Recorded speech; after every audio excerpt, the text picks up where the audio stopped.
thought this would be a good time to introduce the intricacies of land use. So I'll do a quick 10-minute or less presentation. Feel free to stop me in the middle and I can answer questions.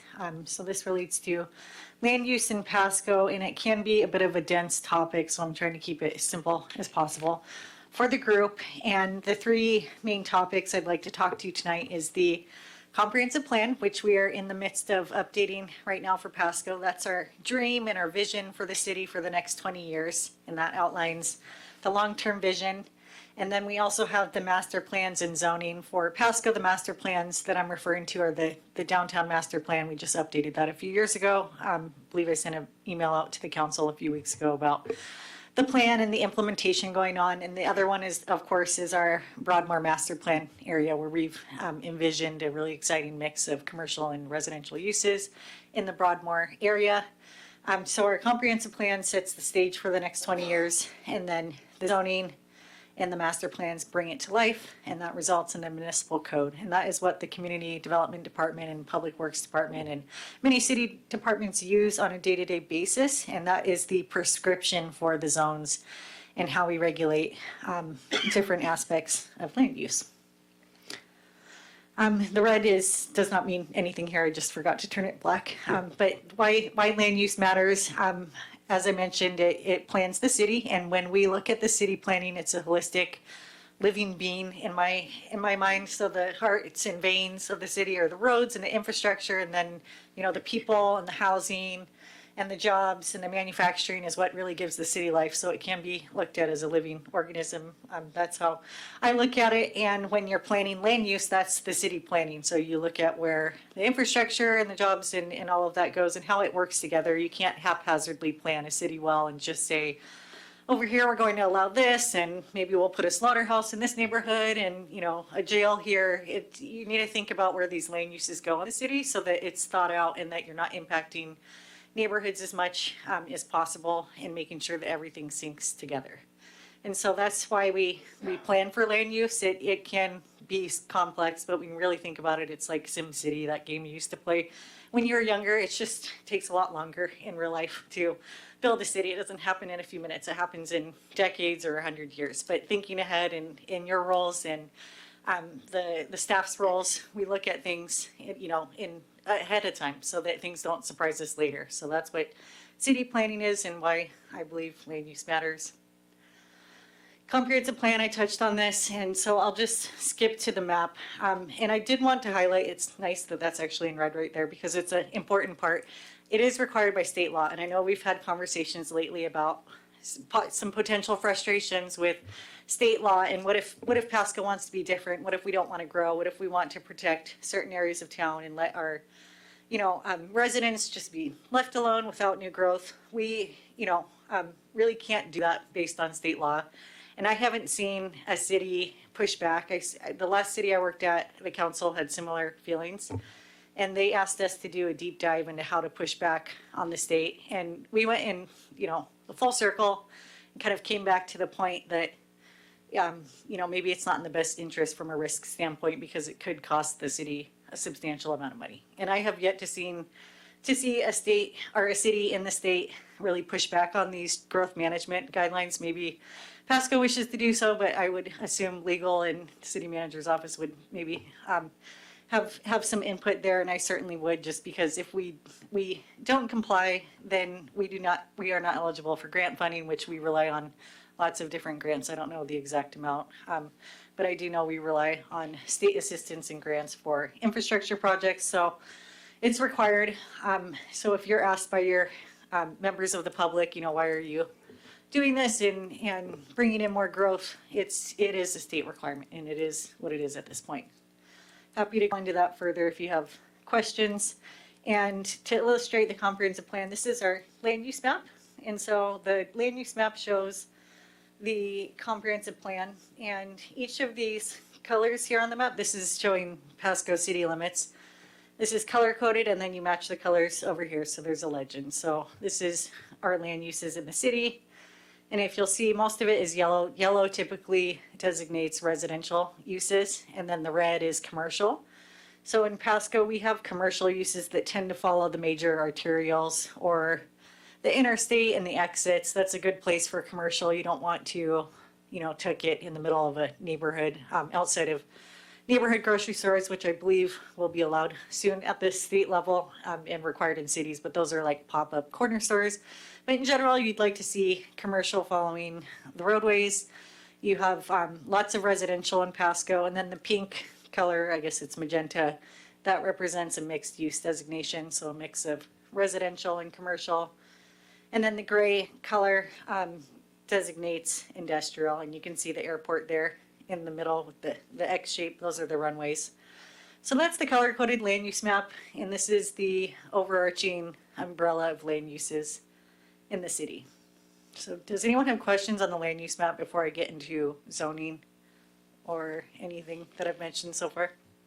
During the comprehensive plan update, can the city council suggest certain areas to be changed? Yes, in land use absolutely. designation?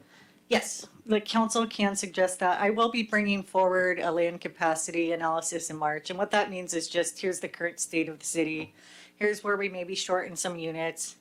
Maybe we find we're very short in commercial based on other cities overside. So I'll bring that to the council along with some proposed changes the applicants are making. And if we agree with them, we can fold them in. If we don't agree, we can say wait for next year. So you'll have the opportunity to suggest changes at that point. What about zoning? The zoning map will be changed. Usually I would say no, but for Pasco, we're a little unique in where we have several conflicts with the zoning map and the land use map. So I'd like to reconcile those during this update. So short answer is yes, you can suggest zoning changes at that time too. And so if we change like a zoning in a certain area, let's say business owner wouldn't have to change their zoning, or would they have to go through We could change it for them. So I would recommend, if you are hearing from business owners or property owners, have them contact me. We are being overly flexible with this update, and we're getting it a little bit just because we have so many changes that are being requested, but we do have a safeguard if the city disagrees. Like if I had a property owner come to me and say, I'd like to rezone, half of Pasco to whatever, something that we don't like, I would just say, I'm sorry, we're not taking that in this year. But if there is a property owner, we've had a lot come to us and say, the zoning doesn't match the comp plan designation, or there's a weird curved line, we don't know why, we're gonna fix that for them during the update. So they can contact me and I'll add it to the list and we'll vet it through the department and then the city manager's office and then the consultant and then bring it to council.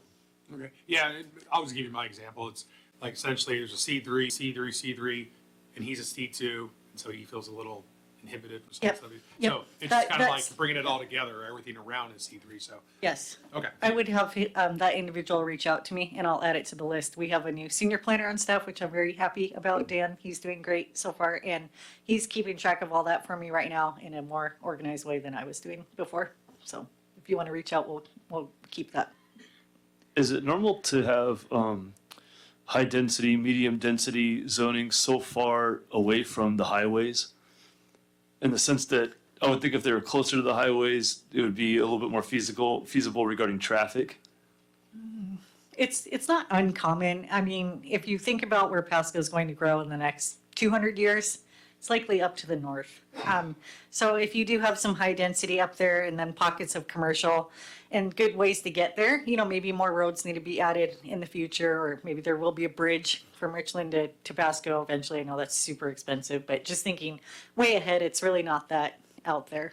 And we do look at traffic. So it's called the comprehensive plan because it looks at everything. The traffic. So we do have a transportation master program, a transportation plan that we're looking at. I'm goofing on the name, but we are looking at traffic citywide that coincides with zoning. And we do that with utilities as well, just so we're not planning high density in some area where maybe utilities will never serve it, or we don't have enough water, or we can't get the traffic there. We look at all of those. That's what's required by the state. Thank you. Of course. So this is the comprehensive plan map for the city. And then if you go to, looks like we covered most of this in that slide. So the next layer down from the comprehensive plan is the zoning layer. And so it's the same thing. It's a color-coded map. And we will try and reconcile some of the greens because there's a lot of green and they all look the same, at least to me. So we will change the colors on the map, this update, and make it easier to distinguish between the color. But the zoning falls under the comprehensive plan designation. So I'm going to skip ahead. So this little square over here on the right shows that if you have a comprehensive plan designation of low density residential, there's several zoning districts that can fall within that comp plan designation. So there's different zones, so there's more zones than comp plan layers, and each comprehensive plan designation could have 2 to 3 zones under it. So when we bring you rezones each time, like last week, our job is to review the comprehensive plan designation, and if the zone in Pasco, what the past practice has been is if the zone falls under the comprehensive plan designation, it's usually approved without issue. So these zones break it down into more detail. Like you have different densities and different regulations for each zone. We will be reviewing our zones to see if some of these can be combined or condensed during the comprehensive plan update. There's a few zones that are very similar that may make sense to combine them. So these are what the zones are and how those are created through the comp plan. Any questions on zoning before I move to the next topic down? We're going down the ladder here. Okay, so this is a diagram that AI helped me create. So comprehensive plan and then zoning, and then from the zoning, those color-coded zones in the municipal code, each zone has its own code.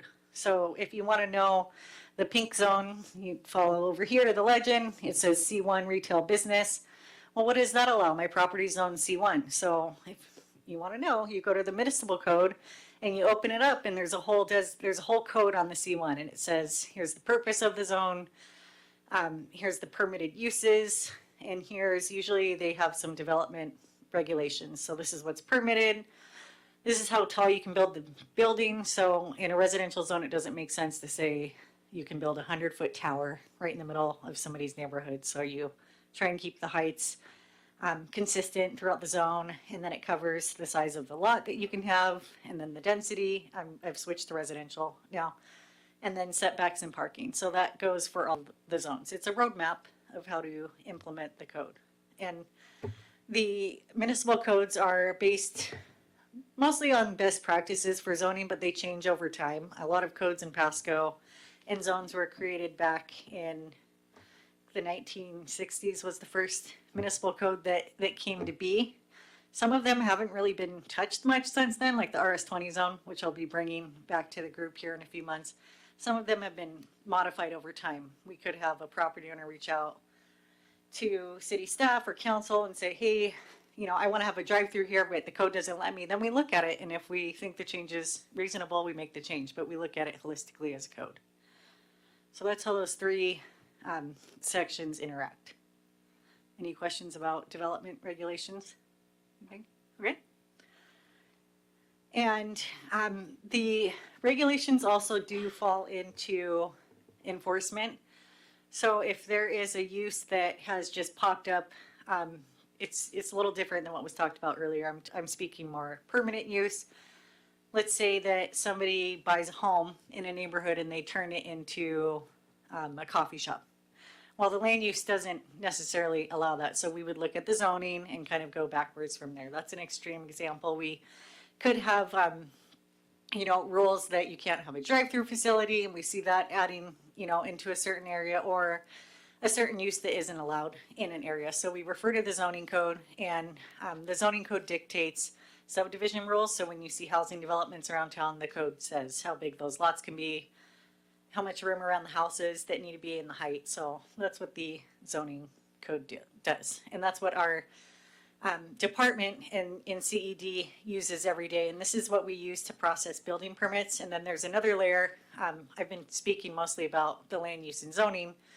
And then there's building codes on how the structure is built. So the building codes make sure that the structure is safe, and that lives are preserved if commercial structures are built, and that buildings aren't just going to fall down in a strong windstorm or fires jumping from home to home. There's setback regulations. So with the land use regulations and the building codes and enforcement, that's what our department does on a day-to-day basis.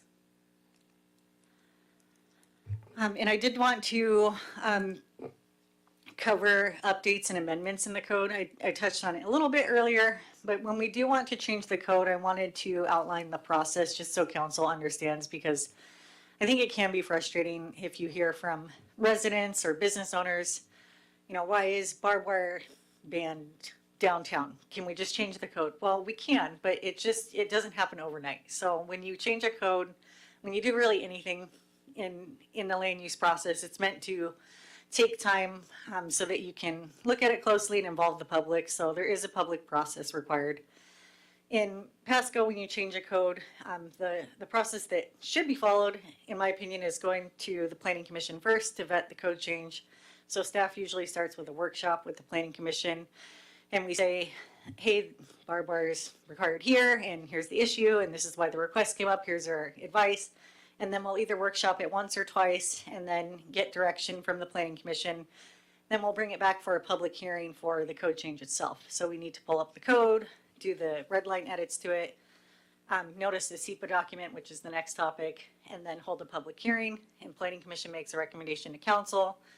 And then we bring the topic to council for a workshop and a public hearing. So it's a process over 3 months. And if it's the tiniest little code change, that usually takes the same amount of time as a big code change just because of all the process you go through. So this is not to deter any suggestions from council or really the public to request code changes. It's just to explain that if you do want a code change and it's very simple, it still takes a very long time to go through the process. And there's not really a way to shorten it. There is an option in Pasco to be transparent that code changes can bypass the Planning Commission, and past council did utilize that quite frequently. I believe it's best practice to send those code changes through Planning Commission just because they are honed in on land use expertise, and they can dig in the weeds for you and do a lot of the legwork and ask the nitpicky questions, hold the public hearing. So by the time it gets to council, it's just a really easier decision for the council to make, assuming that you agree with the general direction of Planning Commission, but it is good practice to send it through. So that was a little deviation on the topic, but I wanted to touch on that since some of you are new and wanted to talk about the code change process. So I'll end on this slide and describe this during the presentation, and I'm happy to answer any questions that you may have.